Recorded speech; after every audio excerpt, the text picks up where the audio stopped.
Can anybody hear me? Can anybody hear me?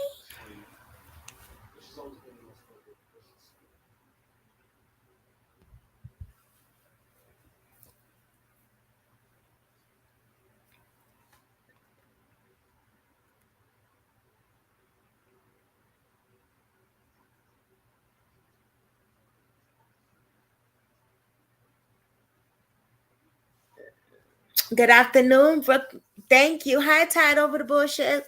Good afternoon, Brooklyn Squad. Happy Sunday. I hope everybody is having a blessed and wonderful Sunday so far.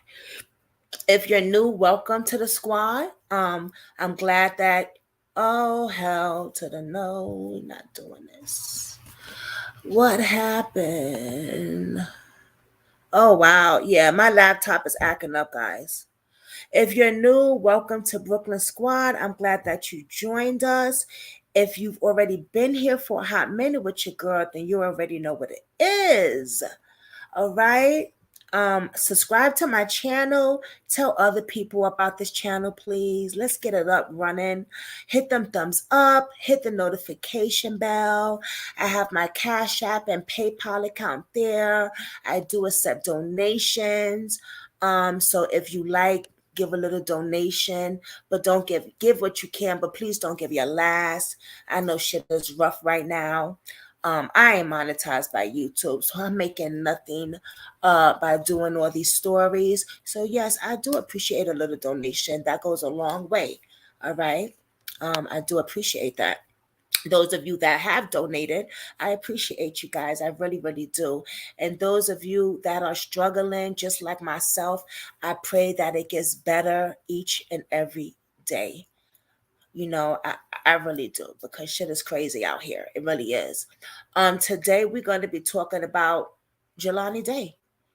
All right. Now I've been holding on to a little something for a hot minute now. Um, and I didn't know when I was going to release it, because I wanted to look up a few other things as well. And today I did that. Okay. So let's get into it, okay? Hey, Miss V. I'm glad to see you. Congratulations on your success. Hey, Tide over the bullshit. I'm glad to see you, beautiful queen. We haven't talked in a hot minute. Okay, so I'm glad that you're here. And we got 7 people here. I don't know who else is here, but come to the front, baby. But it's all good. Y'all sit in the back. It's all good. You know. Um, the other ones are watching. It's dark in here because my other light thing blew, as I said yesterday.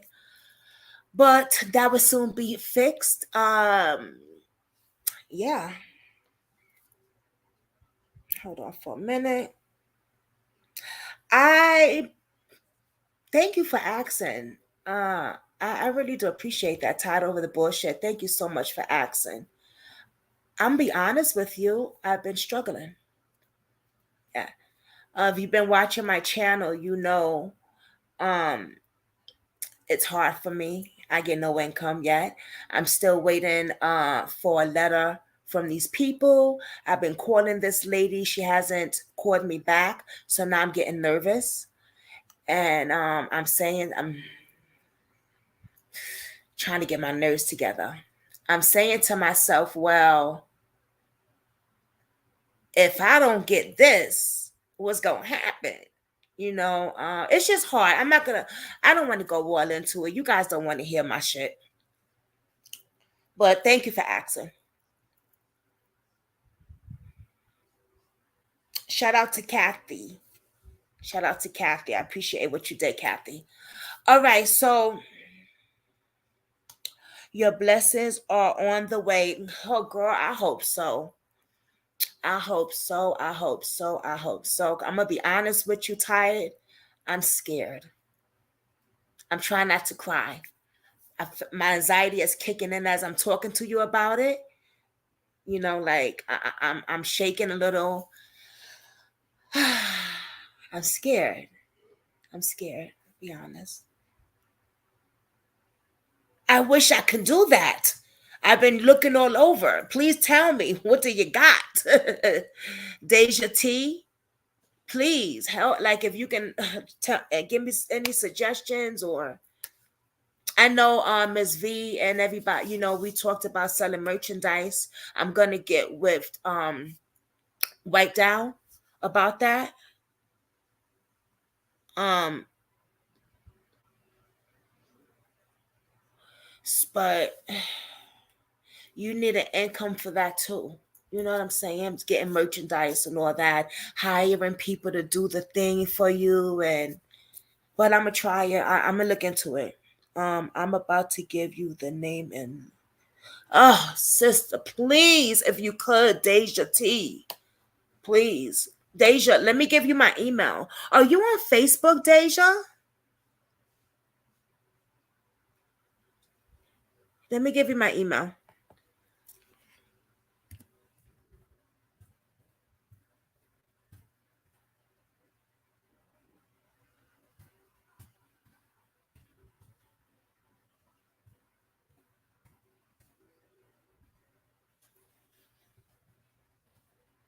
Oh shit, what happened? Jesus. The devil always trying to get me, man. Always. What the fuck?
All right, y'all.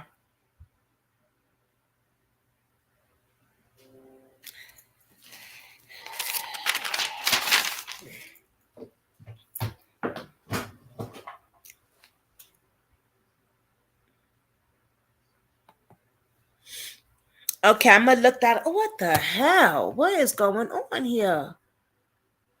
All right, I'm gonna look that up. My laptop is acting crazy, y'all. Y'all see this shit? Huh, every time. BRAU.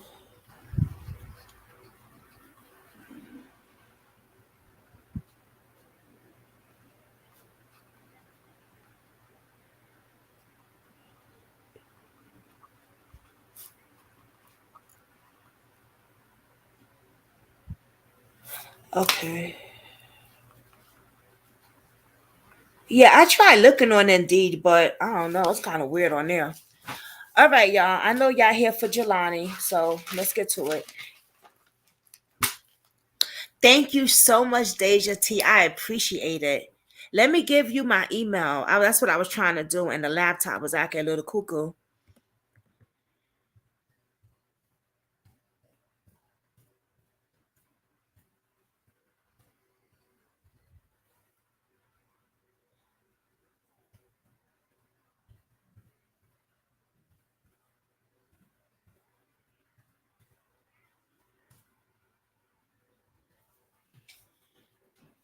Oh, I did give it to you. Oh, my. Yeah, it was up there.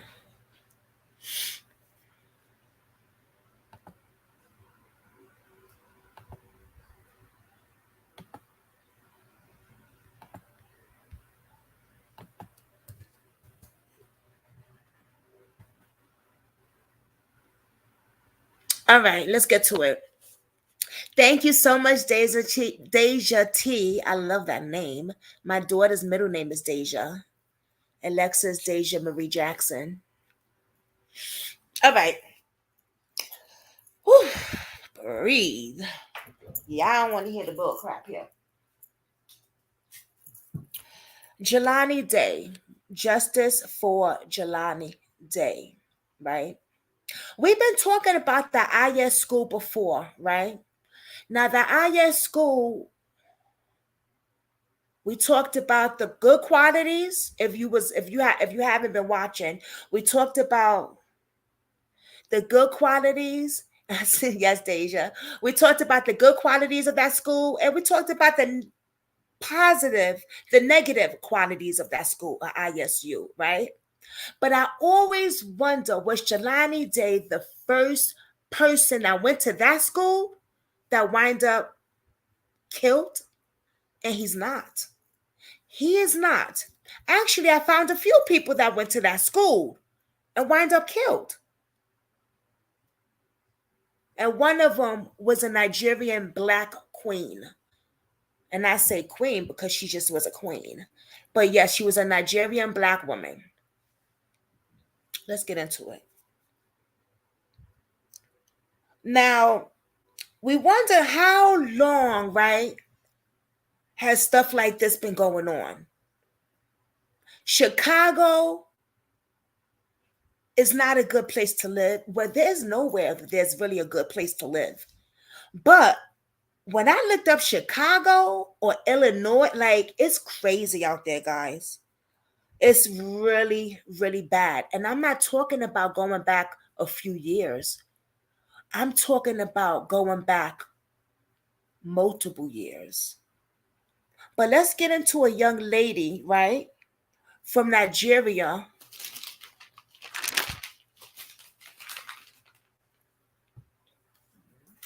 Hey, Anita, blessings, queen.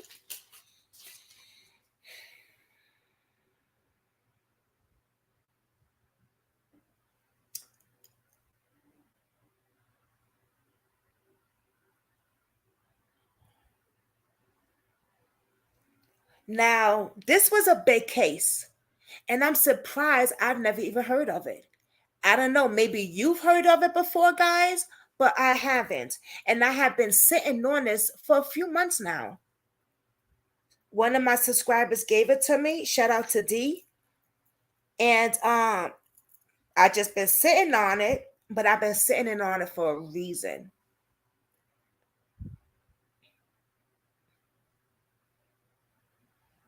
This is not your normal murder, they say.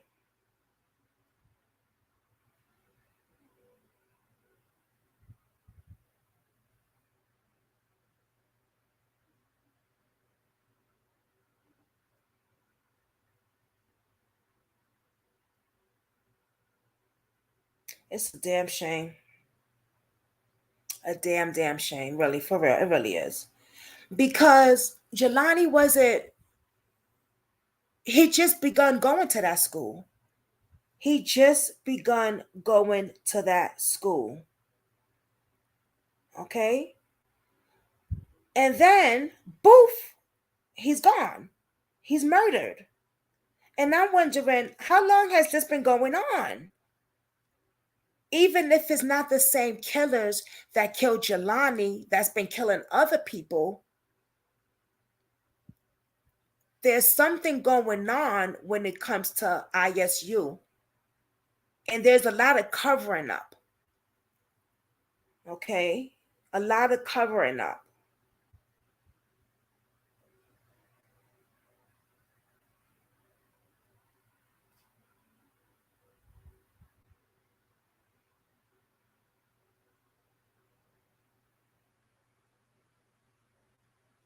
How long has this been going on, though?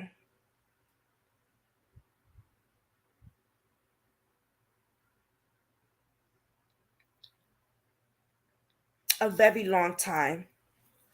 This beautiful queen,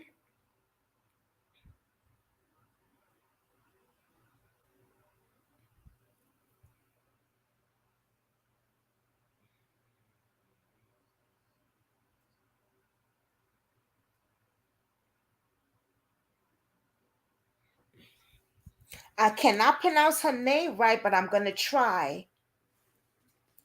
I'm going to put her name in here for you guys. And you guys probably could pronounce her name. Olam. Olam.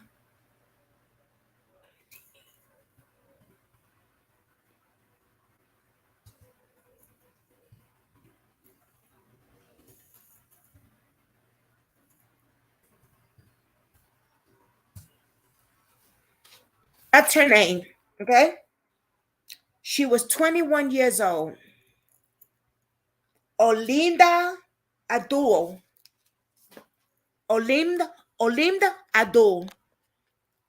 My lips are dry. 21 years old.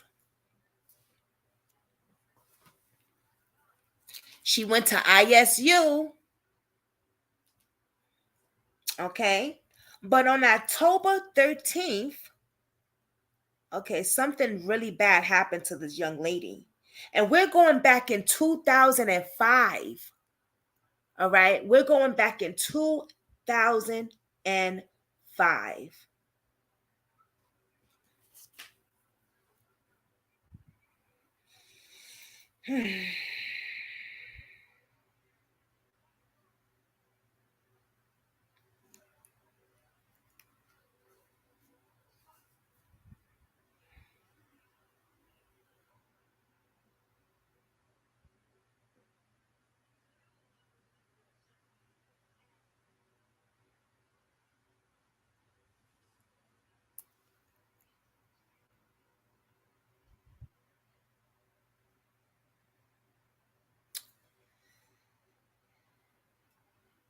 They say Olamide Abdul killed for being a bed wench. Bed wench. Unbelievable, right? Yes. Yes, yes, yes. Beautiful young lady. But now let's get into it.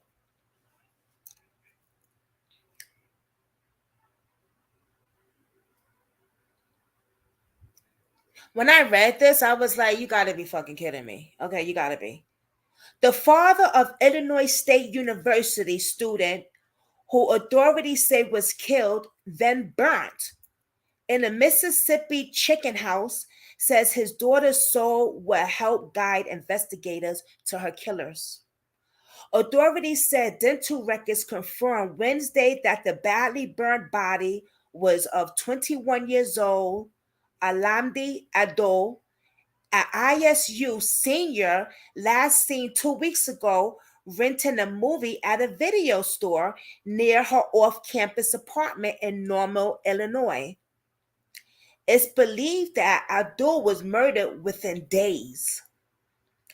I believe Alamu's spirit will find the corrupt who's ever might have killed her. Alun's spirit will find him out in Jesus' name, said her father. So you can see that they're very religious. They come from Nigeria. Okay. I know the lighting is horrible in here, guys. Just bear with me, please.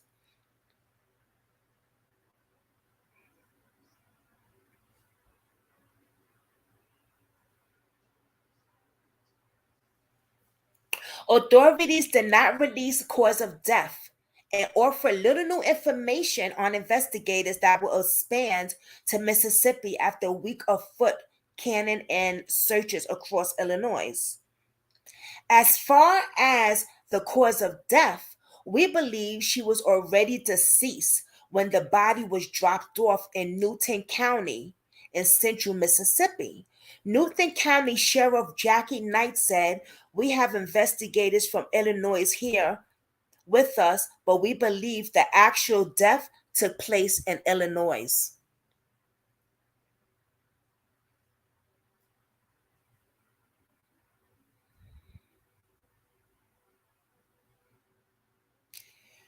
Oh boy.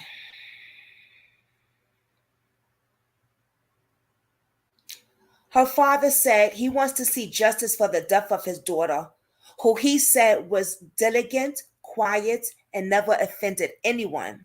It's a sad moment, they said.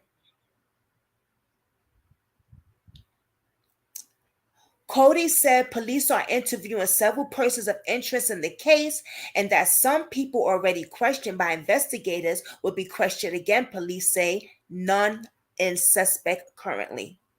We will have a list of persons of interest, and that isn't really changed. We will still have a quite few people that we need to talk to, and also people now that we will be re-interviewing, they said.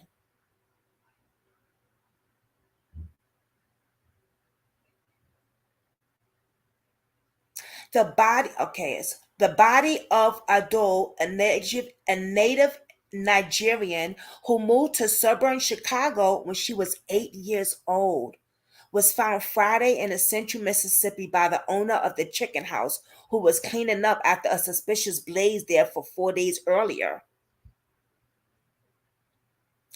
Illinois investigators had suspected the body could be that of Adol because physical descriptions matched. Her body was severely burnt. It was the body that she was found building is about 60 miles from Interstate 55 and also passes through Normal. Uh, Adulu was reported missing when she didn't show up for class at ISU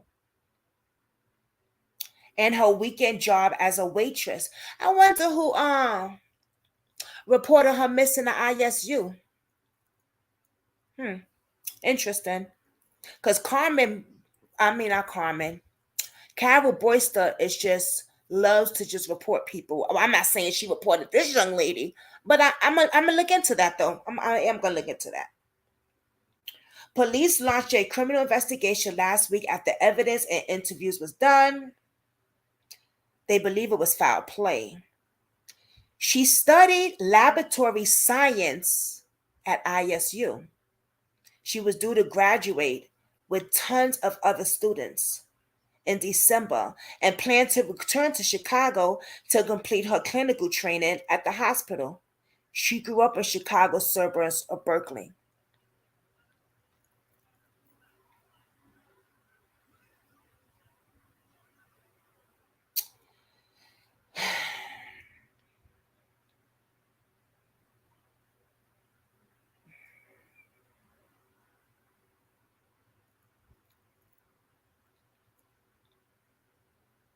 Thank God they found the monster who did this to her.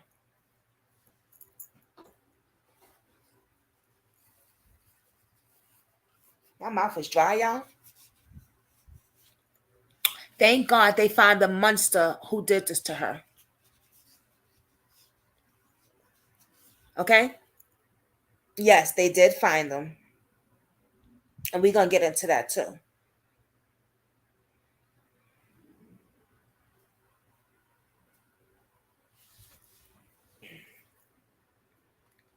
10 people in here. Let me get to them thumbs up. Raise them up. Raise them up. Raise them up. So I'm just doing this because I want to show you guys, and we're going to get into some stuff about Jelani too, because this is about Jelani. This is about how Jelani went to a school that is corrupt. Okay? That is corrupt. How many people have to die?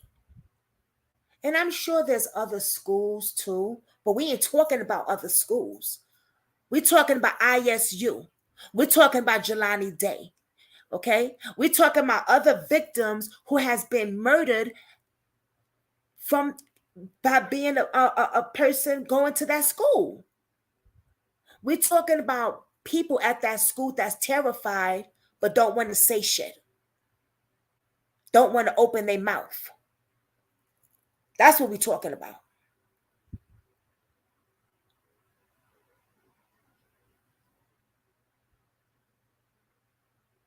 They did a scholarship on her name in 2006 to honor her.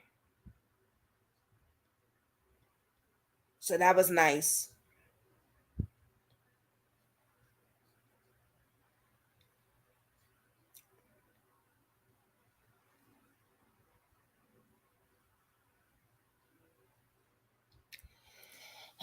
ISU admits sending letters to murder suspect.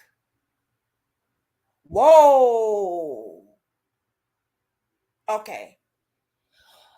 Maurice Wallace, the 27 years old suspect in the murder of ISU student Olamide Ado, was forbidden from ISU campus 2 months before he was charged with Abdul's murder. What? Are we talking about someone that went to that school also killed her? However, Wallace was not the first to receive this type of exposure from ISU campus.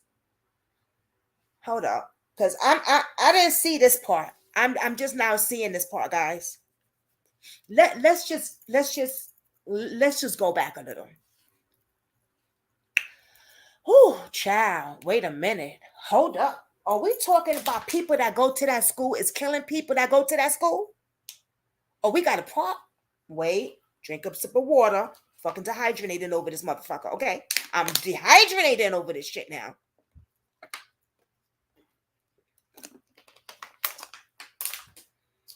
Okay, let's get to it.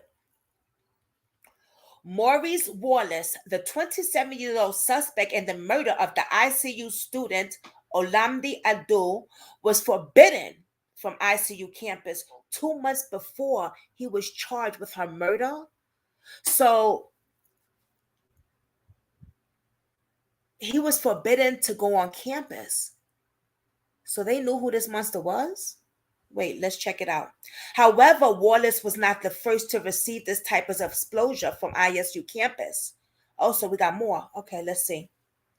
A person non-graduate letter is a formal delegation from ISU Office of Student Affairs to a particular individual forbidding them to set foot on ISU campus or any Pacific area of campus in which they are unwanted.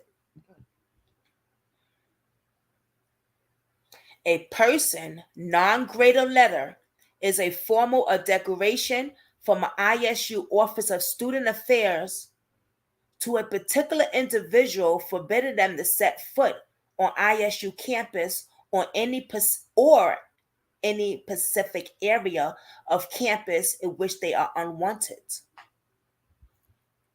After receipt of the letter, any person found on campus would be arrested for trespassing by ISU police. Wallace received 2 of these letters since 2001.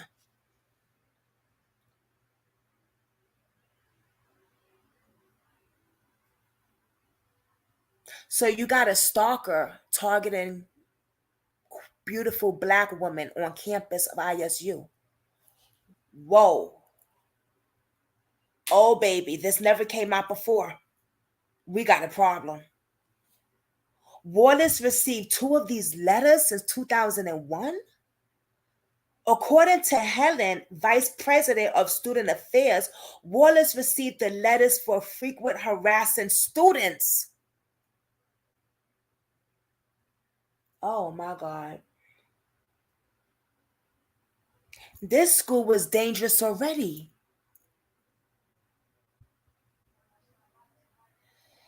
Whew. The behavior was typical of other persons who received personal non-grat status like Wallace. Somebody coming on campus and is walking around and harassing people, or people are studying in the library and somebody keeps coming up and interrupting them or trying to panhandle, the police will give them warnings, but it comes to a certain point where how many warnings can you give a person? So he was in the library. How the fuck did he get in that school? Was he a student?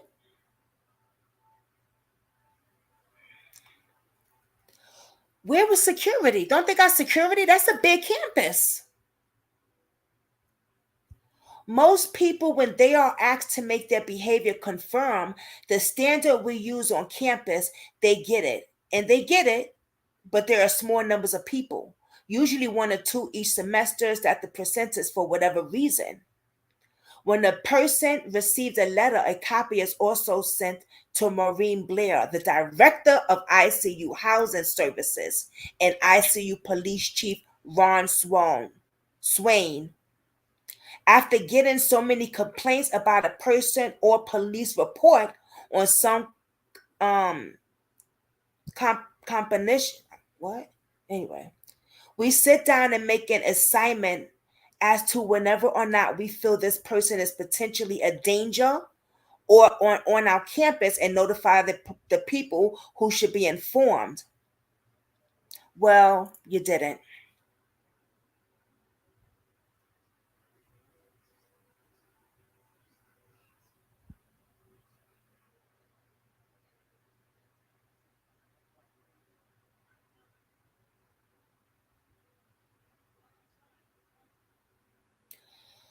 Ashley Prayer, a senior criminal justice major science friend of Abdul Was, acquaintance of Wallace,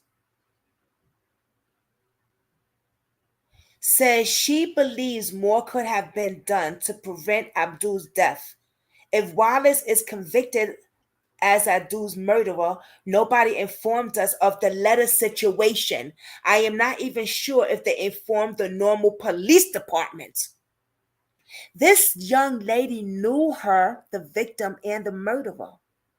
And she's saying they didn't get a letter to warn them of danger at ICU. And they don't believe they told the police either. What? Do y'all see this shit? Y'all better put this freaking video everywhere. Everywhere. Shit, give it a comment if you want to. Send it to everybody. This shit is deep. So this school been a problem.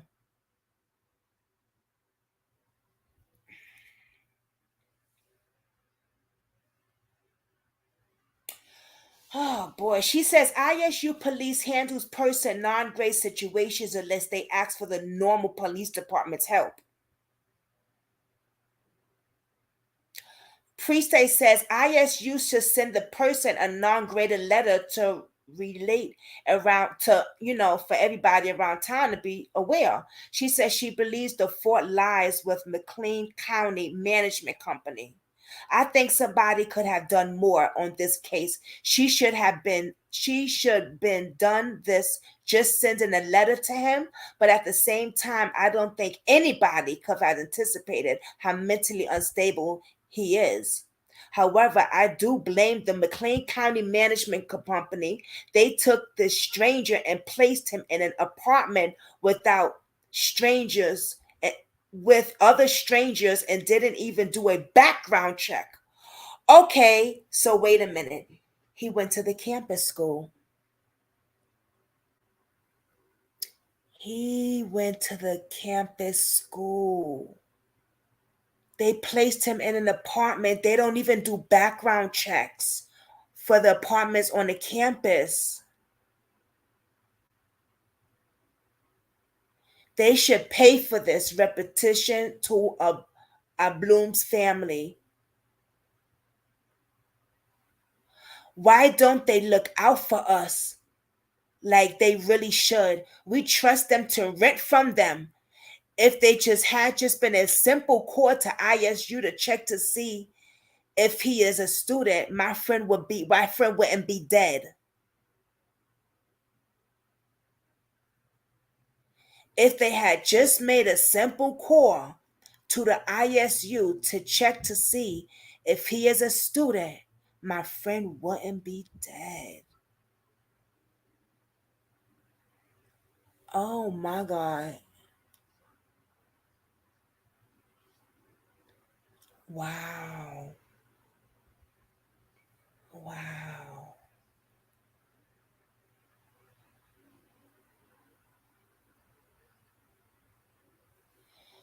Wow. I'm actually going to save that.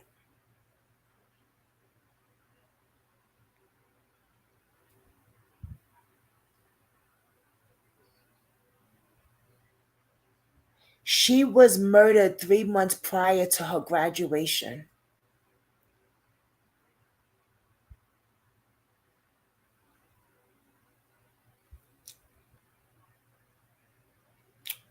shame.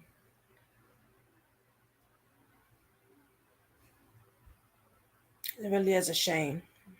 I'm gonna save this into my I'm gonna download it because this is some deep shit and I'll be looking more into this school a lot.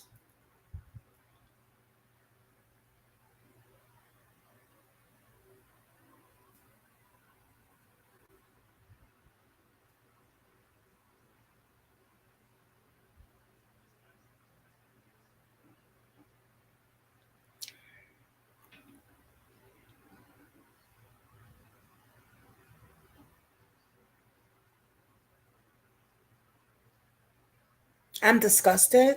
Um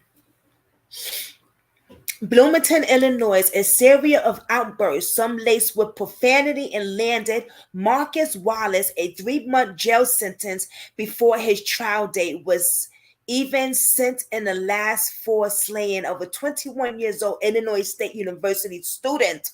Wallace, who spit on the floor during a court appearance 2 weeks ago, was found guilty of contempt Friday after cursing at a judge and repeatedly interrupting a routine hearing.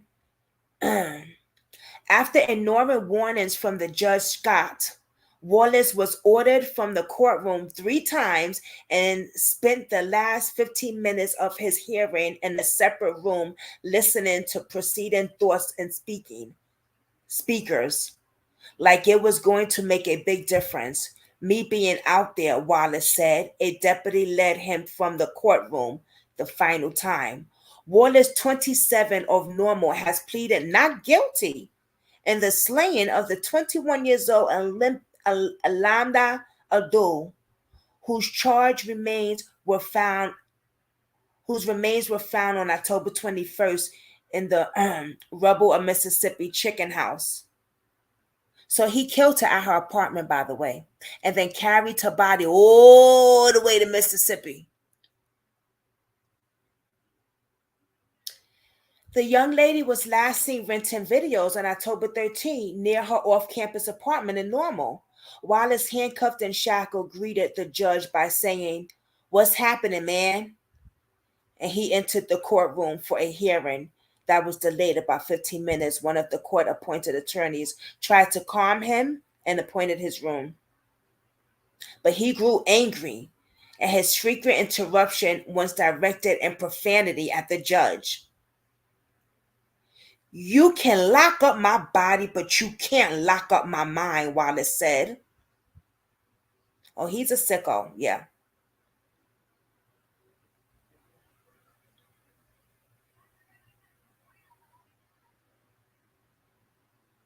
Like Bobby Seale in 1969, said Wallace, referring from the Black Panther Foundation, who was at bond and gag during a trial and anti-war protesters charged with conspiring and start a riot during the 1968 Democratic National Convention in Chicago. Over Wallace's objection, defendant's attorney received approval for examination to determine whether he was fit for trial. He requested a speedy trial and opposes the examination because it will delay his schedule.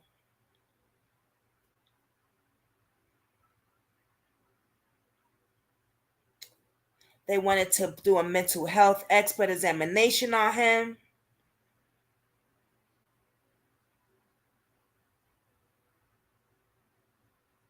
He also wants to act at his own, he wants to be his own attorney that requested not to be considered until a ruling is made on his mental fitness.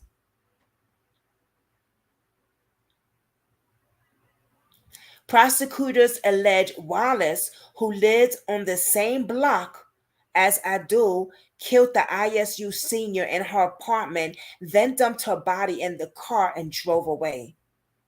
Some of Wallace's personal belongings and Abdul's car keys were found in a rental car.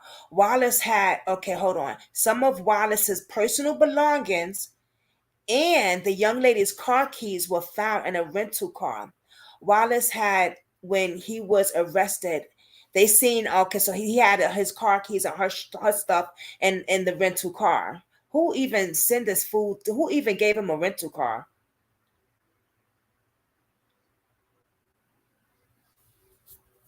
His car was last found. Her car was found abandoned in Atlanta. He left a bloody fingerprint in Abdul's apartment, and the hours before her death, he told someone over the telephone that he was depressed and felt like killing someone to become a moderator and get his name in the news. Oh, you gotta be fucking kidding me. Are you kidding me right now?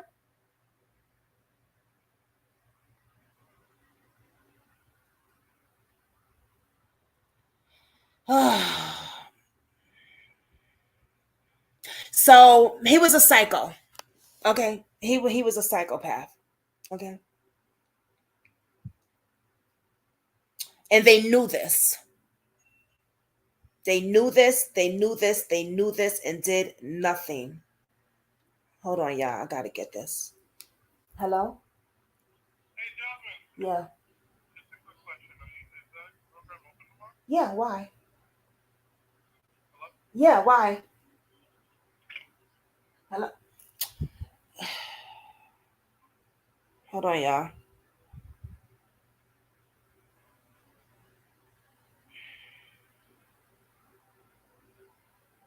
This is an important phone call, but sorry, guys.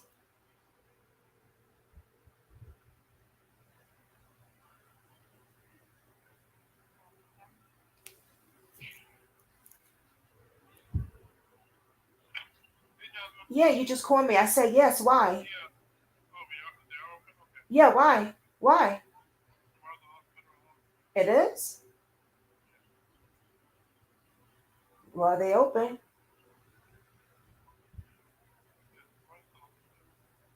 Okay, I'll see you tomorrow. Yeah, bye.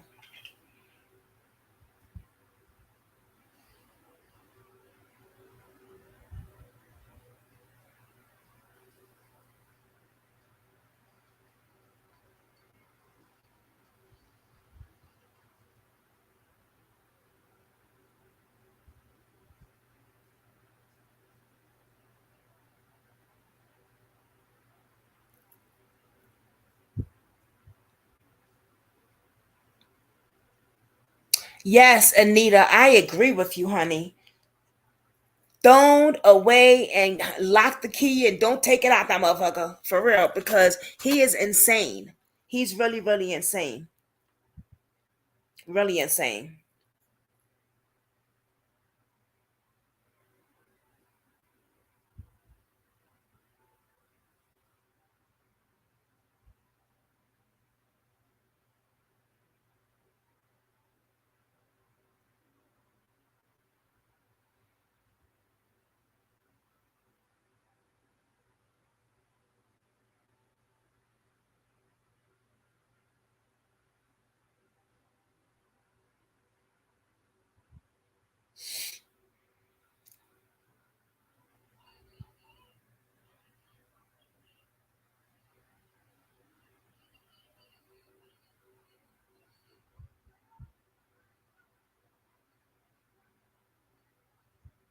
Hold on, y'all, because this is something really important.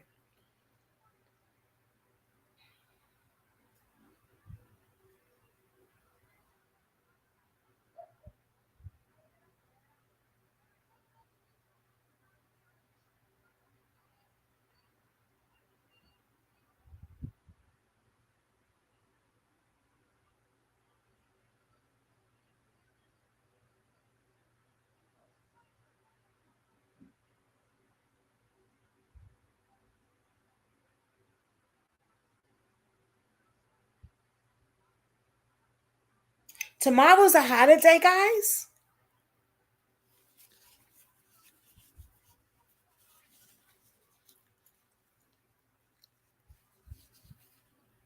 Is everything going to be closed? Because I'm supposed to have program tomorrow. And the cab just called me talking about, yes, they open tomorrow. I mean, listen, I don't want to be saying that. All right, let's continue with this. So, okay, so we know that this young lady was murdered, but thank God they found the killer. But the problem is that I'm having is Jelani Day went to this school, right? And this school was already corrupt, and this poor young man didn't even know that. He had no idea. That's why it's important to do your research and just go back. Don't go back a year or two. Go way back. Just look into stuff, man. And I know his mother feels guilty.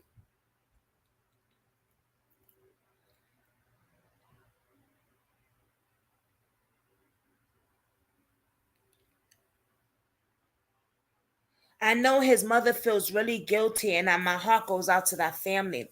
It's so important to look back and see what kind of school is this my child's going to. Hey, Jennifer. It's Columbus Day tomorrow, but certain things are open, right? Because my program didn't tell me they were closing.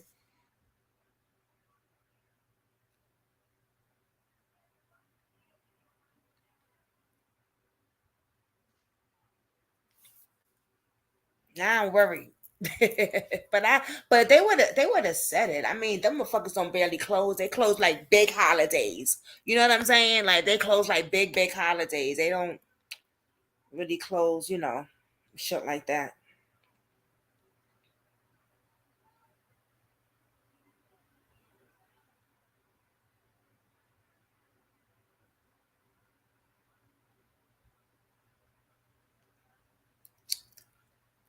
So yeah, so there been a problem, y'all. This school had a problem. But this is not it. Oh baby, she's not the only one. Okay. Let's go back a little bit more now.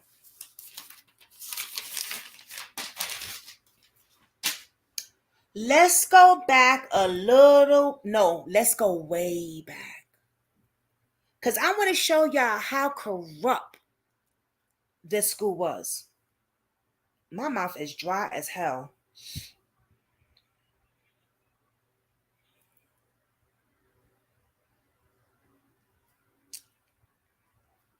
Carol Roystov.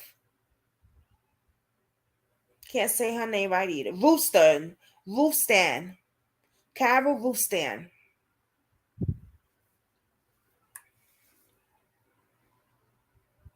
Her picture's not that clear on the internet either, y'all.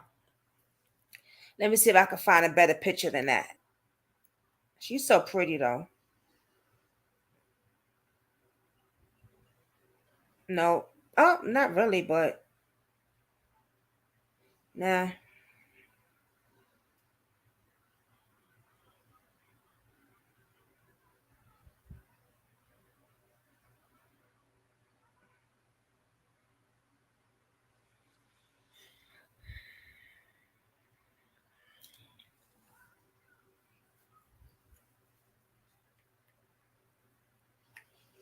She also went to Illinois State University. Yes. Hey, beautiful Jennifer. Thank you, mamita. She also went to State ISU State University. But guess what happened to her? She was also murdered, right? She was also murdered. And let's get into this because now we're going way back before I was even born. That's how corrupt ISU been. And we're going to get into it. We're going to dig, baby. We're going to dig. Retired Chicago homicide detective George Sullivan has spent over a decade chasing the truth in the oldest unsolved murder case in Illinois. It has been over 40 years, but Selby still believes his prime suspect is the killer. I believe that when terrible things happen to people like that, their souls should get to rest in peace, says Sade. On December 23rd, 1975. 1975. 21 years old Carol Ann was found unconscious and badly beaten in front of her sorority house, the Illinois State Student University.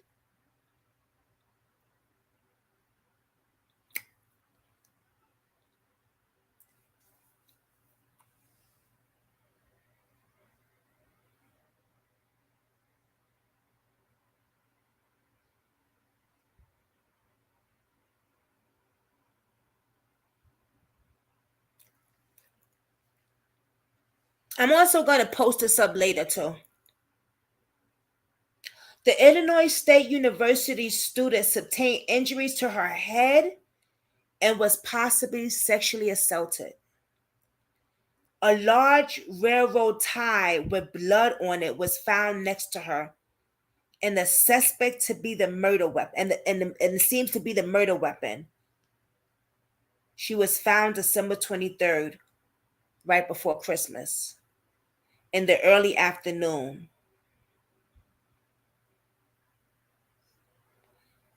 Seems like she was outside all night.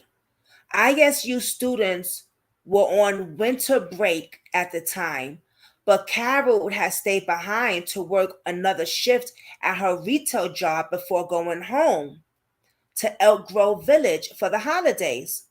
Carol passed away on December 24th, right before Christmas Eve. 1975, from severe head injuries sustained from blows to her head.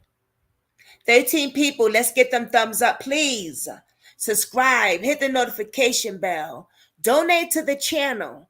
Don't be afraid to give $1 or $2. Share 50 cents and a quarter if you like. It matters. Trust me when I tell you, it matters. Every little cent matters. I appreciate y'all for coming and joining me on a Sunday. God has woken me up on another day. I am alive. I am free from active addiction. And God is good all the time.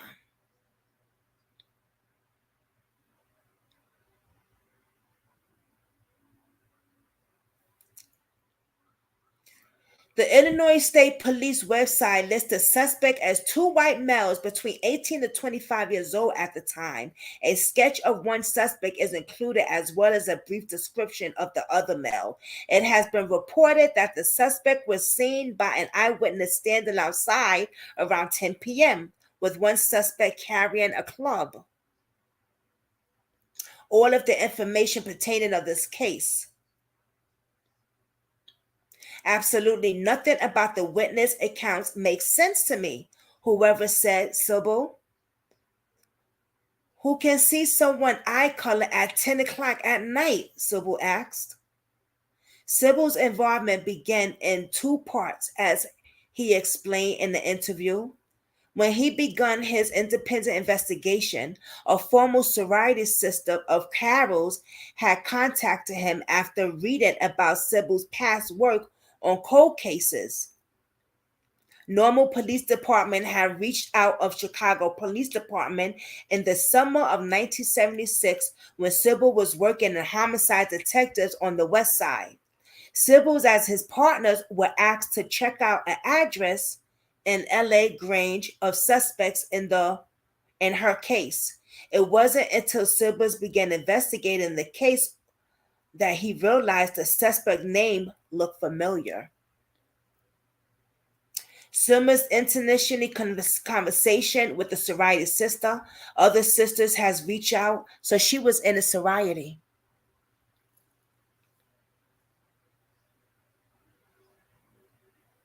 It was primarily thought that the interview that Sybil's became convinced this was the work of one man. And many as 25-year Sybil source were convicted the same man killed Carol.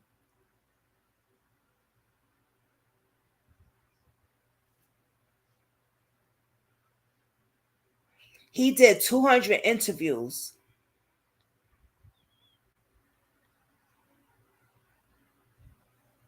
Police department back in 2008, according to Sybil, his efforts were not appreciated. They told me that they weren't going to do anything more.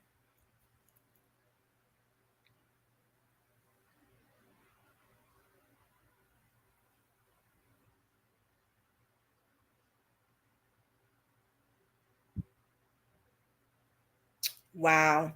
Upon sharing the suspect's name with the normal police, he told me that his suspect had been eliminated based off of a polygraph test that he previously passed.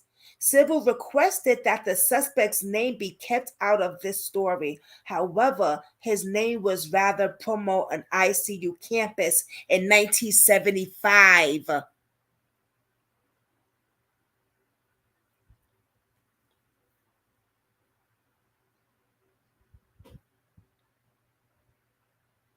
So we have another killer on the ICU on the campus.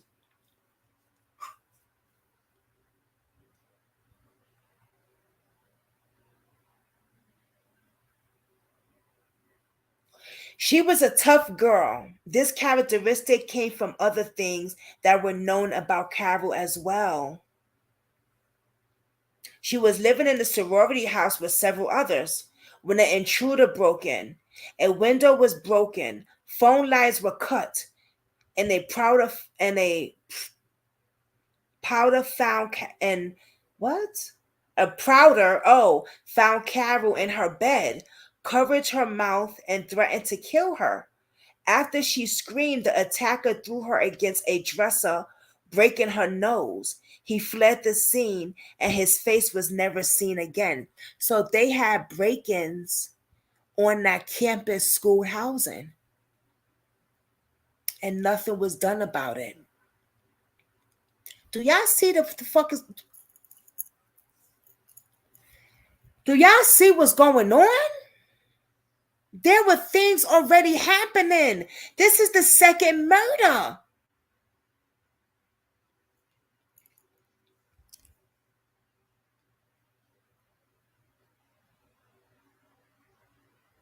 Many are convinced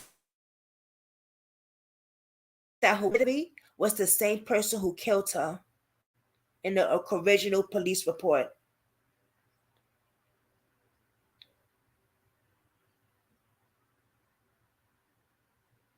Wow.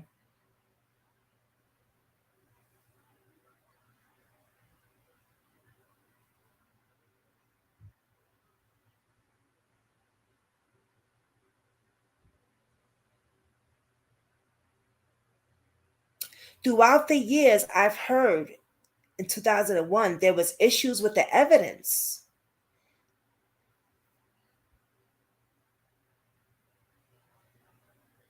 The Sagman explained that the evidence must be stored and kept because it's still an open case to this day. And now we're in how many years now?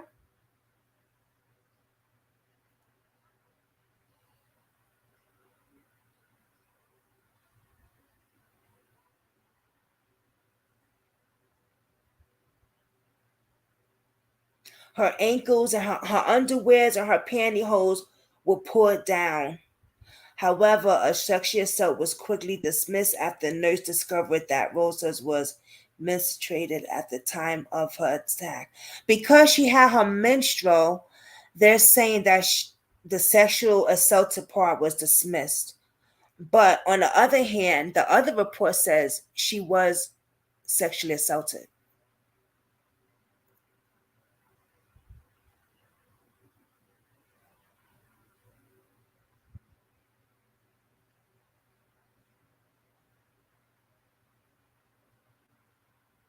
There's no doubt someone got away with murder.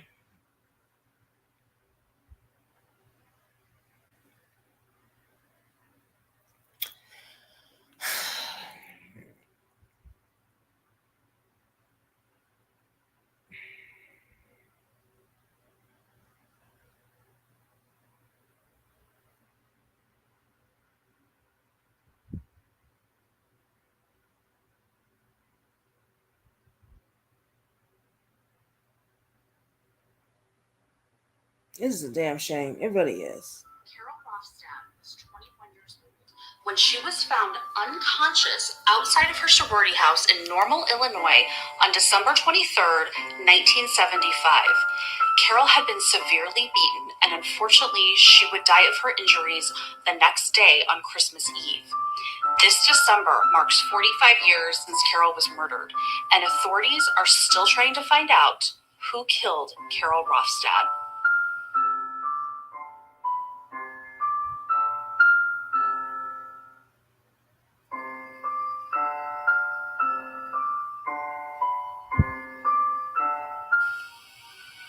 Hi guys, I'm Brooke and welcome back to Murder in the Midwest. If you're new to my channel, I talk about mainly unsolved homicides that have occurred in smaller rural communities in the Midwest. I am very excited to dive into today's case, which is about 21-year-old Carol Rothstadt. It is one of the oldest unsolved homicides on Illinois State Police's website, and I believe her killer can still be found.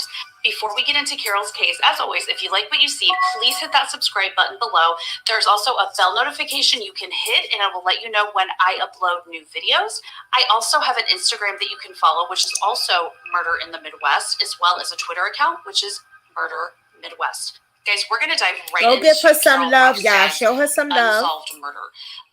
It's really frustrating because I feel like if this Now, had taken I place want to today- show y'all how this case is still open and the cops are busting their ass to find the killer. Why aren't they doing the same thing about Jelani Day? Let's keep looking. There wasn't surveillance cameras. They didn't have Ring doorbells everywhere. Nobody had a cell phone. So just the technology that's available today that obviously would have been used wasn't available back then. So let's dive into exactly what happened to Carol. So Carol Rothstadt was from Elk Grove Village, Illinois, which is up by Chicago. And she had been attending Illinois State University. She was actually a senior. And her murder took place during winter break. So if you've ever stayed behind on campus during winter break, as I did because I worked in retail, much like Carol did, so I feel an affinity for her, it is a little creepy. Or if you've ever just driven through a campus during winter break, it's very desolate. It almost feels like a ghost town. There's not a lot of people that are there. And I can remember many times coming home from working late because the stores are always open later at Christmas time, and feeling a little creepy when I would pull into the parking lot of my apartment complex and go inside, because I knew that there weren't many people around, and I was probably only one of few people that was staying in my complex at the time. So I can only imagine how Carol must have felt. So like I said, she was 21 years old at the time of her death. She also had a brother, Robert, who was 18, and a sister, Laura. She was actually a member of the Delta Zeta sorority. And back in 1975, that sorority house was located at 602 South Fell Hold on, Avenue, y'all. Let me just which is get this very right, centrally okay? located to the My ISU hand campus. be hurting, She y'all. was working at a clothing store in downtown Normal called Hex Women's Apparel. I actually found a vintage ad that appeared in the newspaper. This newspaper ad was actually run December 3rd, 1975, so it was about 3 weeks before Carol was killed. But in the ad, there's a list of other stores in downtown Normal, and they're all saying, staying open late, come on down, free parking. So it's theorized that she worked her shift at Hex Women's Apparel, and then she met up with a friend for a drink at a nearby bar. They were leaving, and the two women were walking together for part of that way home, and then they took their separate ways so that her friend could go home and that Carol could go to her sorority house. After Carol and her friend went their separate ways, we're not exactly sure what happened. We do know that Carol had two fellow sorority sisters that were staying in the house. They said that they heard and saw nothing unusual. So unfortunately, they weren't any help in the investigation. What we do know is the following day, which was December 23rd, Carol's unconscious body was found in the yard of the sorority house. Now, the newspaper articles have never said exactly where in the yard she was found. I would imagine she was probably in the side or the backyard. Otherwise, somebody driving by would obviously have seen her body and stopped to help. So when her body was found, not only has she been laying out there, they approximate for about 12 hours, but of course it's cold out in Illinois in December. So frostbite was starting to set into her hands and her feet, and they would later find out that she had been beaten with They suspect a railroad tie. There was an 18-inch railroad tie near her body. They've never definitively said that that is the murder weapon, but authorities strongly believe that that's probably what was used to hit Carol over the head. So when her body was found, she was rushed to St. Francis Hospital in Peoria, Illinois. It's about 45 minutes north of Normal. Unfortunately, Carol would succumb to her injuries, and she died the next day around 4:40 p.m. on December 24th, Christmas Eve. In an article from the Panagraph, which is dated April 2nd, 1976, they did say that she was hit on the head, they feel approximately 3 times with a board of some sort, which cracked her skull and it disrupted the blood flow to her brain. So essentially she had brain swell going on. Now this is where there's a little bit of indecisiveness. Some articles that are more recently written about Carol say that she was not. Let me just explain. So D, today I'm talking about how corrupt ICU school is. This is the second murder, right? This is the second victim that has been murdered that wind up going to that school. Okay, the first victim, the Nigerian girl, you got to watch the video, but we talked about how the Nigerian girl, her murderer used to go on that campus. And they knew about him because they gave him plenty of warnings. But they never told the school to watch. They never told the students to watch out. And the student finally came forward and said, we didn't get no notice. So this school has already been having corruption with killing people. That psychopath went to that fucking school. He lived on the campus. They gave him an apartment on campus and never did a background check, but told him not to come around. Hey, Sammy. So they knew they had a fucking murderer on their hands. ISU school, you guys are killers too. Y'all might as well then done the job since y'all knew how corrupt that school was. And they said nothing to the students. They said nothing to the students. They didn't warn them or anything. Now we got a second occasion, pretty young girl who was murdered also, who went to that school. Carol. Now, she had an incident where her room was broken into on campus. She was beat up a little bit, and when she screamed, the guy left. And they knew this. This campus holds back a lot of secrets. And today, on Brooklyn Squad, we are exposing them. I am exposing them. And then tomorrow, we're going to talk some stuff for Jelani. I am so sorry this happened to Jelani Day. This is horrible. He did not know what kind of school this was. No one did a background check on this school. You must do background checks. Let's get back into this video. This is still an open case, 40-something years, right? This is still an open case for a white female, right? For 40-something years, but they don't do the same thing for Jelani. I wonder why, but let's get into it. From the Panagraph in 1976 actually says they're not 100% sure whether or not she was sexually assaulted. And the reason being is because they didn't conduct what would have been a rape kit back then on her. The surgeon at the time said we were too busy trying to save her life. And then post-mortem, they said it wouldn't have been effective to conduct a rape kit. So they don't think she was sexually assaulted, but they don't definitively know whether she was or not. This is going to come into play a little bit later when some new information comes to light about other attacks that had happened on campus around the same time as Carol's murder. We do know that she was robbed. Her purse was found laying beside her, and her money was still in her purse, what little money she had at the time. So nothing was taken from her. Authorities were puzzled and frustrated because there wasn't a known motive for the attack. After Carol's murder, 3 co-eds came forward to say that they had been sexually assaulted on campus in the weeks prior to Carol's murder, and they were too scared to come forward. But once news of Carol's death broke, they wondered if possibly it was the same person who had attacked them. So they did come forward to authorities with that information, although that didn't really lead anywhere. So we don't even know to this day if was that the same person that had attacked these other women.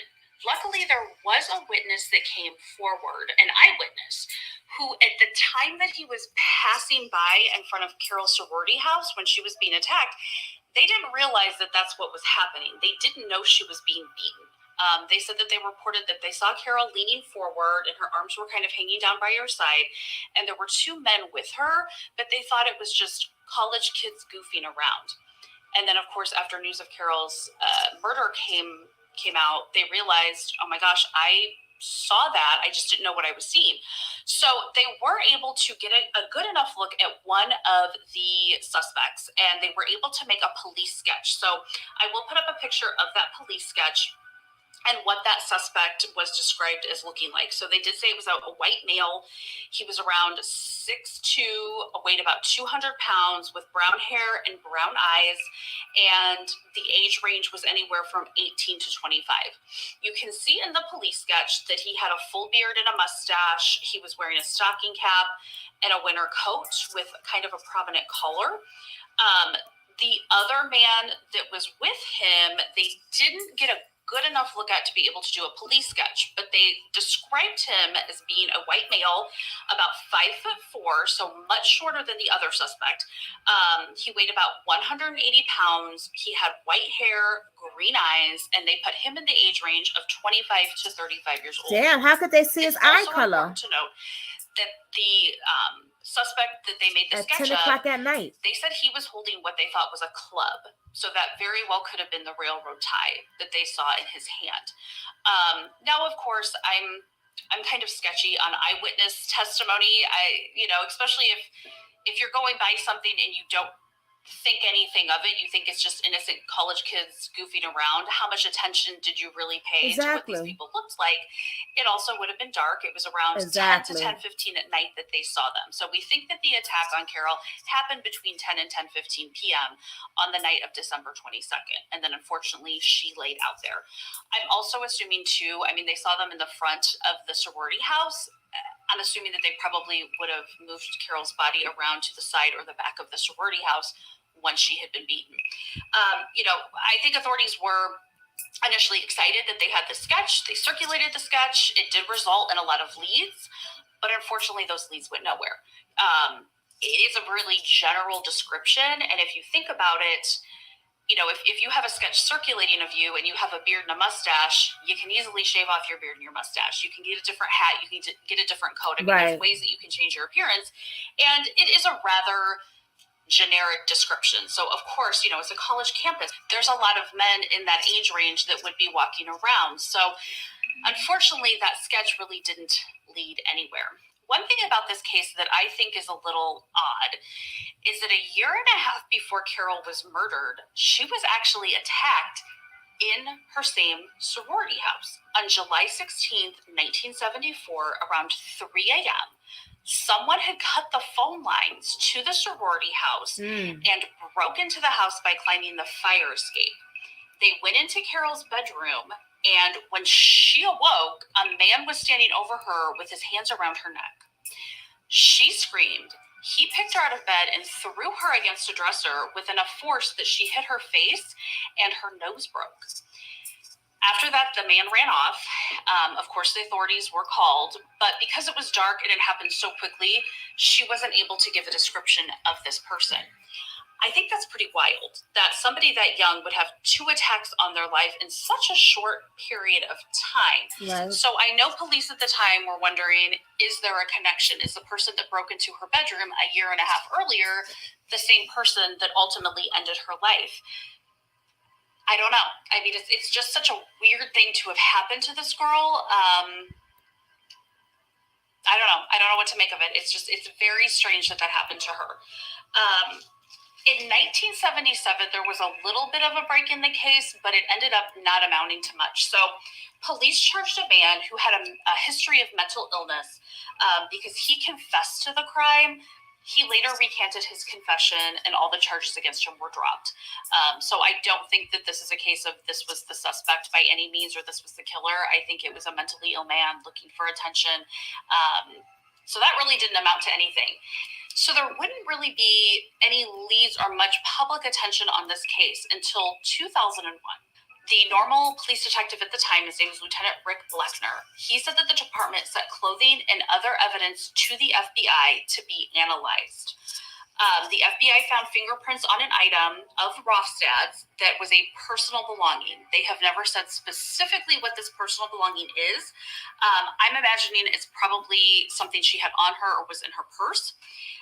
It had never been analyzed before for fingerprints because I guess police just didn't really consider it a significant piece of evidence, but they decided, you know what? We got nothing else to go on. We might as well try and get this analyzed. Unfortunately, the fingerprints did not match anyone in the FBI's database, nor the two initial suspects the police had in mind. So those really didn't go anywhere. And then in 2008, so 7 years later, again, there's some renewed interest in this case because a former Chicago homicide detective, who also was the director of the Morton College Institute for Cold Case Solutions up in Cicero, Illinois, that's by Chicago, he began investigating this case. Now, his name was George Siebel, and he said at the time, quote, "I think this case is eminently solvable." So he and his student staff members started digging into Carol's case, and they conducted more than 250 interviews, which is a lot of interviews. And he gave about 50 pages of documents over to the Normal Police Department of their findings. Siebel had said, quote, "We have a suspect, they have a couple suspects, and hopefully we can find a couple of crumbs to send to the police." George Siebel said throughout their investigations and their interviews with different people, he said, quote, "And talking with people who knew Carol, one name repeatedly came up. He described the man whose name kept coming up as, quote, having a rich history of violence towards females and a man who made believable threats to at least 8 people's lives." So that's significant. So it does sound like authorities have had a suspect in mind, and this, again, might be a case of we know who did it or we strongly suspect who did it. We just don't have that one piece of evidence to be able to make an arrest, which is so frustrating.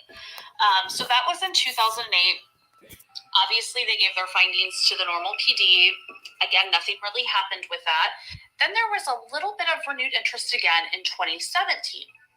So a senior at Illinois State University, he was a sociology major. His name is James Doughty. I hope I'm pronouncing that correctly. He actually decided to take on this case as part of a class assignment. So he was going through cold cases in Illinois and thought this sounded interesting because obviously it happened at Illinois State and it was still unsolved after all these years. So he started to dig in and started to investigate it. And he said even after his assignment was complete, he just couldn't let it go. So he started to talk to more people and he's like, I didn't know what I was doing, but I kept at it. And through gathering information on his own and calling various sources, Doughty was put in contact with somebody who had known Carol Rothstadt back in the day. He said that, quote, "I contacted them, and needless to say, the conversation was odd." Doughty said that the conversation that he had with this individual made him feel very uncomfortable. And basically, he took his findings to the police and decided to step back and let the authorities handle things. He did say that one day he might release a podcast of all of his findings, which I hope he does because I think it would be really interesting to listen to. So that brings us to today. It's December 2020. It's been 45 years since Carol Rothstadt's murder. If she was alive, she would be 66 years old today. And I can't help but think, what kind of a life would she have led? What would her career have been? Would she have gotten married, had kids? If she did, they'd probably be around my age. She might even have grandchildren by now. So it's really sad to think that her life was cut short in a senseless act of violence for absolutely no reason. Today, The Delta Zeta sorority house no longer stands at 602 South Bell Avenue. It's actually apartment complexes now. Delta Zeta is still on campus, but they are now located on Willow Street in Normal. Definitely a lot has changed on the ISU campus and even the town of Normal since the 70s. But one thing definitely hasn't changed, and that's that Carol's murderer has never been caught. Anyone with information about this case can call the Normal Police Department. They're 309-454-9526, or you can make an anonymous phone call to the Crime Stoppers of McLean County. I will put that number up as well. It is area code 309-828-1111.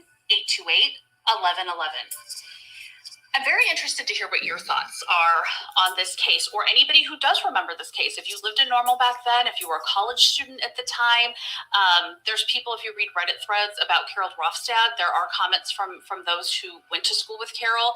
They remember this happening, or even one lady said, I happened to run into somebody in Arizona who had been Carol's roommate. Wow. Crazy. So there's a lot of people that are still affected by this. Wow, y'all. Do you think that Carol knew her attacker, or was this a random act? Interesting to me. Very, very, very interesting.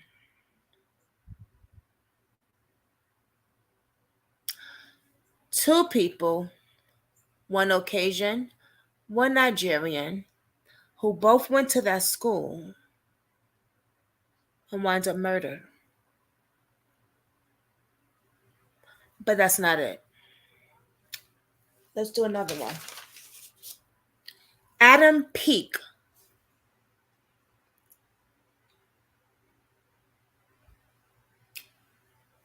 Adam Peake was a student. Now, this one right here just happened a few days ago. Adam Peake's murder just happened recently.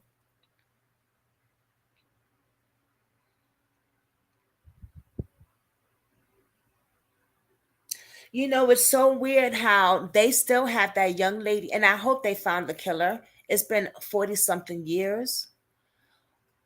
They're doing so much, they say, to find the killer for her. But when it comes to Jelani Day, it ain't much. They ain't doing shit. And it shows how reckless this campus is.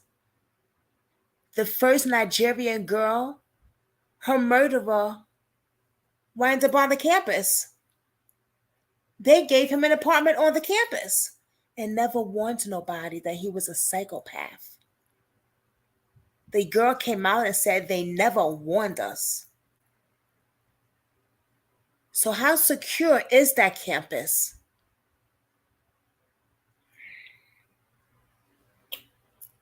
Child, don't play with me.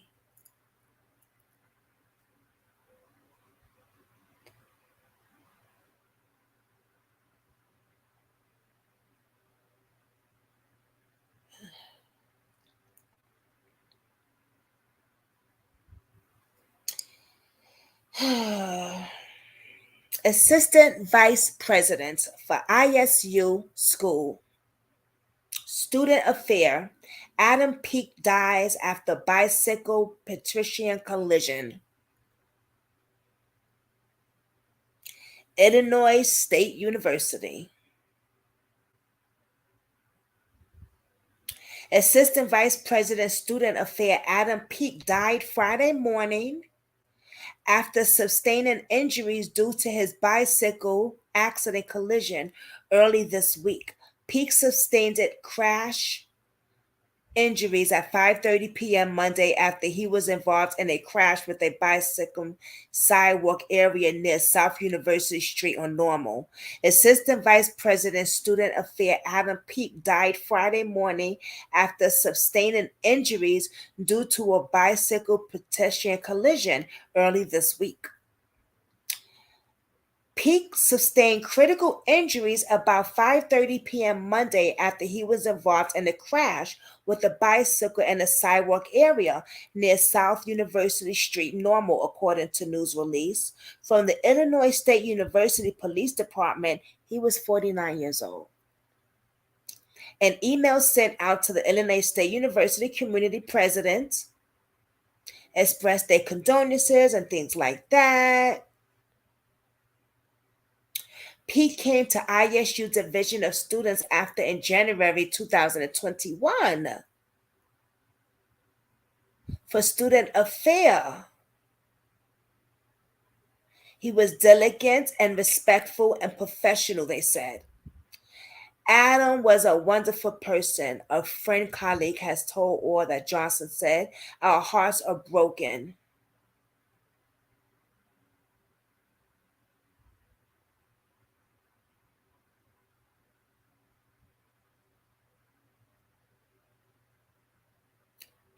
So you have another man who died over there too. It wasn't, he wasn't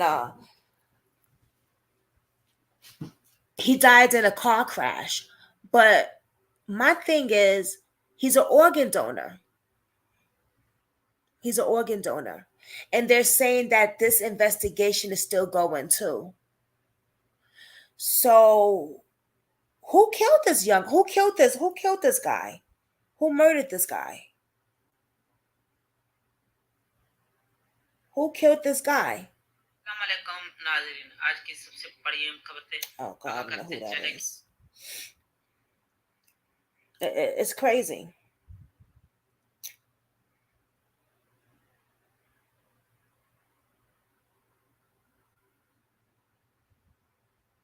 So he died at 11 o'clock a.m.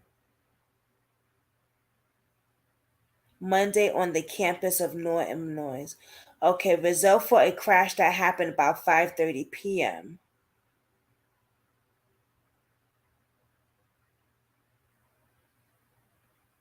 Wow. It's pretty fucked up, man. There's a lot of things that's going on in that school, guys, and no one is saying anything. I had thoughts of when they said two people spoke to Jelani at the university and he was leaving. Did anyone bother to see who those people were? Remember, he was a donor for his dad. What are the chances?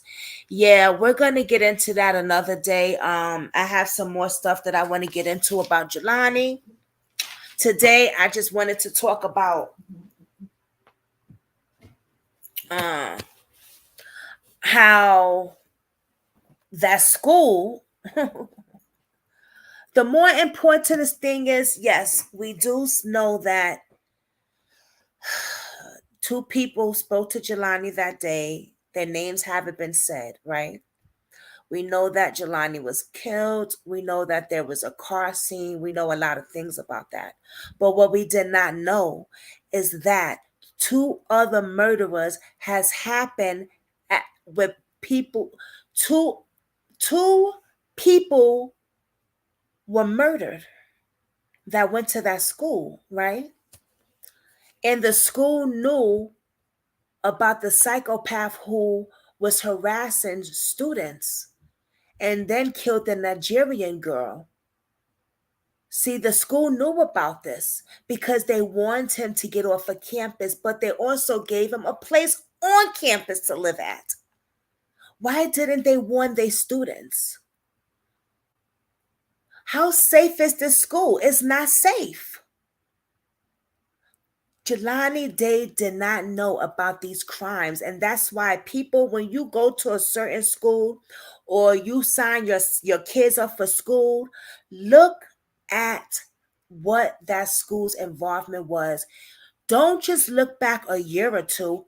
Go back. Go back. It's not safe at all.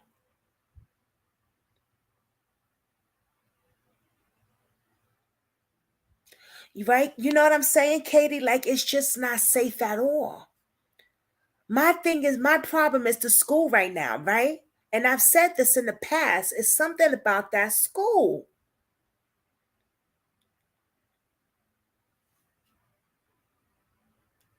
Yes, many crimes do occur on campus. A lot of colleges, a lot of colleges, a lot of schools. But we're talking about Jelani Day School. That's what we're talking about. We're talking about I'm talking about ISU, right? Because this is the school that Jelani Day went to. This is the school that these other two people went to, right? And you have people that are afraid at that campus, but won't say anything. People haven't come out and said anything. Why?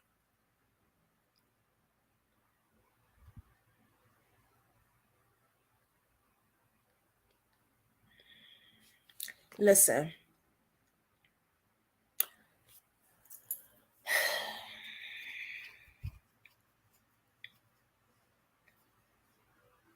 I want to get into that, D, baby.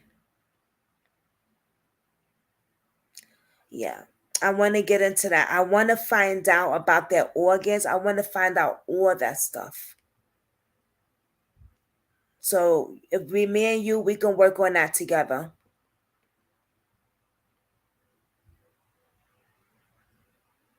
It's a shame. And you know, I'm doing this video because justice for Jelani Day, yes, justice for a lot of other people, but these crimes in this school has been happening for a very long time. So I'm not going to be on this video all day. If you guys haven't seen the video, you're just going to have to rewind it. Sorry. But yeah, these crimes has been on this school for a very long time. Okay? I've always said, hi, doctor. I've always said that school is just something about it. And yes, other colleges, listen, it don't matter where you go. Okay, fuck, let's keep it 100. Fuck the bullshit. It don't matter where you go. Okay, there's problems everywhere. Everywhere. We got to keep ourselves safe. We have to keep ourselves safe. But how? I'm pretty sure these people didn't think they were going to get killed. I'm pretty sure a lot of people don't think they're going to get killed, right? But we need to keep ourselves safe. And the next video is what we're going to be talking about also. How to keep yourself safe. We also need to talk about organ trafficking more. More. It needs to be talked about more. The guy that got hit by the car last week, Adam Peake, he was an organ donor. They haven't found the person that killed him. So yes, his organs, he was an organ donor. White young man, worked at the school. Okay. This is recently. But what about those other two beautiful young ladies? I want to know about, was their organ, was their organs trafficked? So I would be looking into all that. Everyone, have a blessed Sunday. Okay. God is good all the time.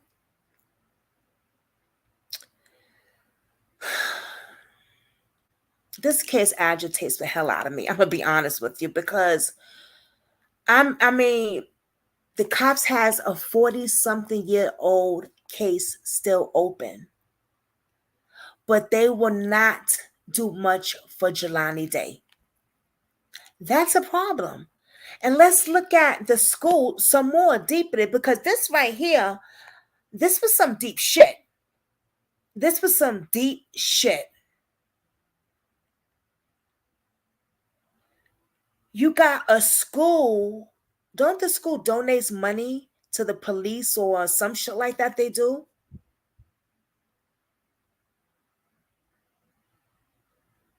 Yeah, they do, right, D?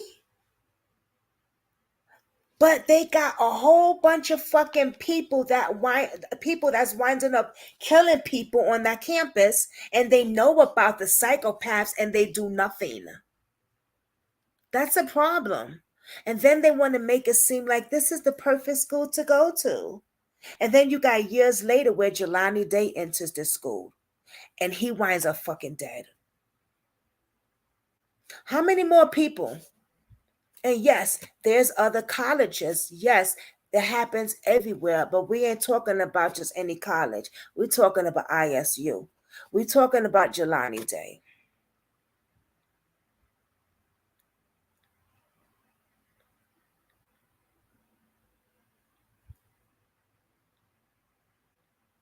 Exactly, Kathy. Exactly. And that's why, ladies, I want to find out about these two ladies that were murdered. And the pieces will all come together once we find that. Because of their organs were not where they were supposed to be. And then Jelani Day's organs where the wasn't where they were supposed to be. We might be tying up some shit with that school. So that's why I'm saying ISU school, not just any school. Please don't take it offense, guys. I'm not being like, snobby or anything.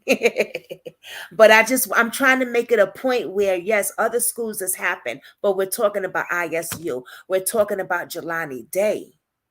That's who we're talking about. We're talking about that school because this could be some deep shit when it comes to organ trafficking, allegedly. Is that Katie? You understand what I'm saying, right, babe? I think you get where I'm coming from. I think you and D get where I'm coming from. Yeah. You ladies get where you and D get where I'm coming from. Yeah. So that's why I'm saying take a look at this school. Now, if I was on a case where there was another school with the same shit, like let's say another college student that got killed and it was another school with the same thing, I would be talking about that person with that school. Because, like Ms. V said, all colleges are freaking all schools. It happens everywhere. It happens everywhere. And she's definitely right about that. Because there was just a shootout at my younger daughter's school on the football field. Like, come on. But we're talking about Jelani Day School. We're talking about the donations that they do from that school. We're talking about Carol Booster. The relationship she has with the police. We're going to be talking about her fucking children also.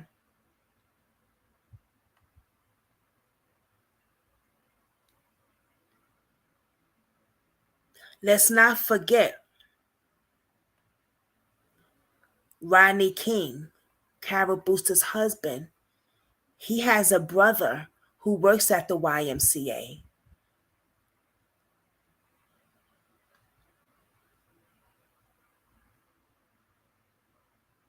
Let's not forget how the studies that they do at that college.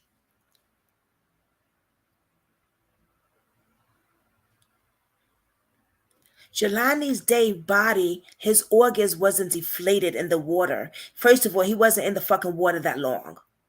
Come on, wake up, yeah. But wake the fuck up. He wasn't in the water that long. He was organ trafficked. And these other young ladies to that school that was murdered, why didn't the school make a big deal when they saw that psychopath on campus targeting black females? They didn't say black females, but targeting females. I'm saying black females because the one that he murdered was black. She was Nigerian. Why didn't they make a big deal about that? ISU, why didn't you do anything about that besides give him a warning?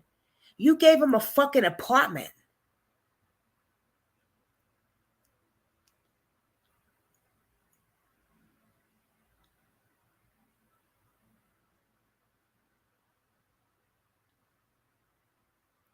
Are you serious, Katie? Is she okay? Oh my God.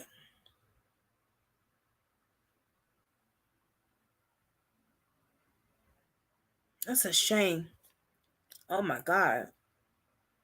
Bullying is a big thing. Yes. That is a big thing. And you right, bullying to death. They're saying pick one, probably. It's a shame. It's a shame that society is like this. But when you remove a young black doctor's supposed to be a about to become a doctor organs, knowing that he was supposed to help his father, and then you find out they have a big donation with the school. Cara Booster still work there. You know what kind of job her husband has. What about her boys? What kind of job do Cara Booster's son have? Her sons, her kid, her boys. What kind of job do they have? Do they have a job to murder people? Do they get paid to be the hit person?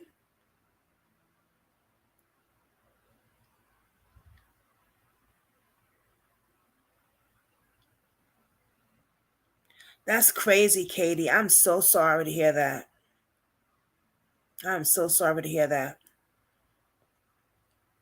Kids learn it on the internet. I can't even say at home anymore. They learn this shit on the internet and it is disgusting. Let me turn this on. Hold on, y'all. I'm cold. Let me turn my fan off.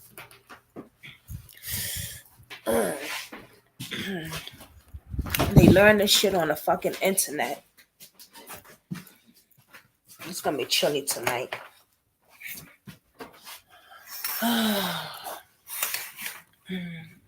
It's disgusting, y'all. It really is. It's really sad. Um, yeah, it's fucked up.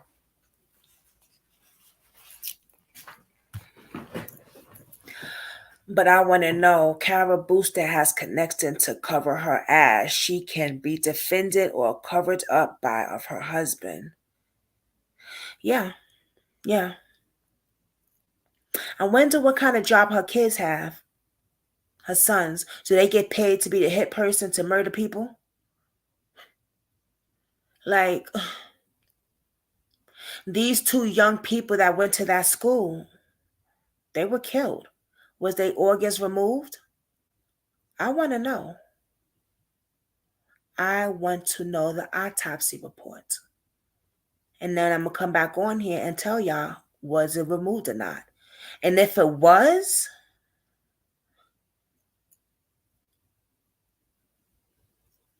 we have a connection, a big connection, a connection that I've been fucking, mm, mm, wow.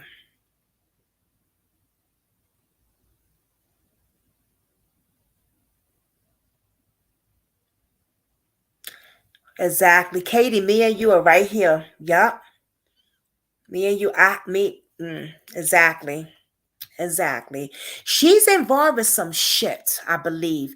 I believe allegedly Cara Booster is involved with some deep, deep shit. And then Jelani wasn't the first person. That school is something with that. I don't even have to tell y'all no more. It's something with that school. Y'all heard it today from me. Y'all heard it. Y'all seen it. You heard a student say, I forgot David's sleeping. He got his brand new job tomorrow. Y'all heard a student say the school could have did better on the Nigerian girl. They gave the fucking crazy psycho stalker an apartment on campus and only gave him a warning letter to stay away. He was in the library. He was in panhandling. He was doing no. He got into the school. How? Why did y'all give him an apartment on campus? Why didn't y'all warn the campus students that you have a monster on campus. You heard the young girl say that I read, she said they didn't do enough. She blames them for the death of the Nigerian girl. So tell me, what's really going on with ICU?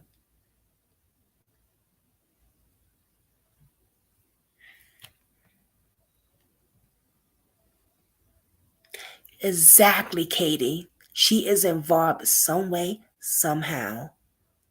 And I'm gonna get to the bottom of it. Katie, I haven't been wanting to bother you because you've been sick. So that's why I haven't been blowing your phone up and shit like that. Helping you work these cases with me because you pregnant and you haven't been feeling good. I don't want to put too much on you. Like when it comes to pregnancy, I just have my heart because well, my stillborn, I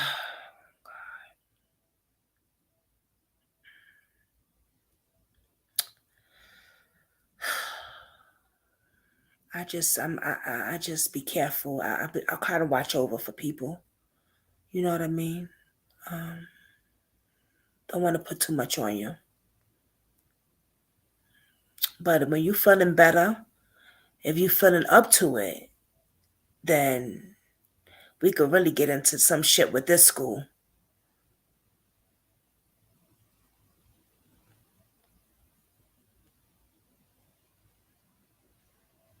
Katie's like, girl. All right, Katie. Okay, you feeling better? Okay, babe. All right. So me and Katie, we got some things to look into when it comes to this school. Cause this fucking video should be going viral. Katie, what you think? This shit should go viral because I put some really deep shit out here today, man. The fuck? The fuck? Shit. Made this motherfucking video go viral. Shit. I put some deep shit out here today, man. You know? But y'all, for real, yeah, this school, yeah. We're gonna get to this shit. Thank you, Katie. Mwah. Thank you, babe. But y'all, we got some more stuff about Jelani. I know y'all probably already seen it about the transcripts and all that stuff. It's all over the internet. I was gonna do that today, but when I saw this, I was like, nah, because y'all know we didn't see this. I want to push shit out that nobody else is talking about, really. I don't mind putting stuff out that other YouTubers are talking about, but I like to put stuff out to give y'all stuff that is surprising to me too. You know what I mean? Like I didn't hear this before, and that's the stuff that I try to put on my platform. Things that no one else is talking about. You guys never heard about it before. Things that is an eye opener to myself and you as well. So that's why I didn't put some other stuff out, because the other things that I'm going to put out tomorrow or the next day, it's already on the internet. You guys already probably seen it, but we're going to go over it. That's what we're going to do. We'll just go over it. But this right here hasn't been seen. And then it have been seen. I haven't seen a YouTuber talk about it, but if they have, salute to them, because it needs to be talked about. And please share this video, because this was an eye-opener for me too. Hey, Kathy. Hey, babe. You didn't see the notification? Oh, you missed the whole video. I'm about to get off and eat my salmon and carrots. I made me some once again honey mint garlic salmon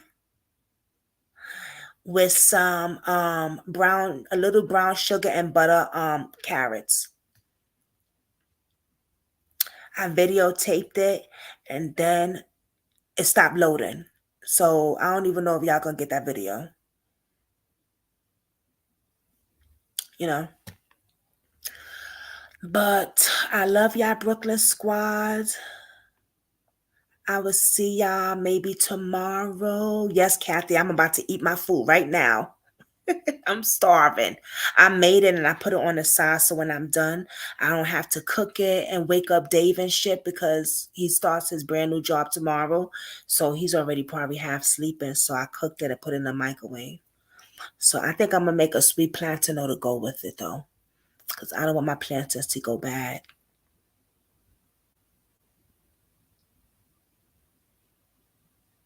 You know what, Katie? That's a good idea. I'm going to do that too.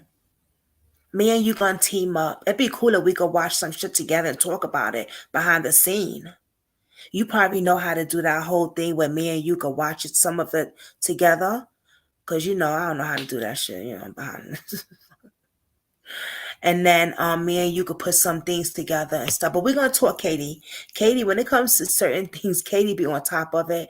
I just didn't want to bother her. The girl is sick, she's pregnant, she's nauseous. I don't want to make things worse because I would feel awful. So that's why I've been kind of falling back with my girl Katie. But I do be checking on her, y'all. So yes, that would be cool. We can share our screen on Facebook Messenger.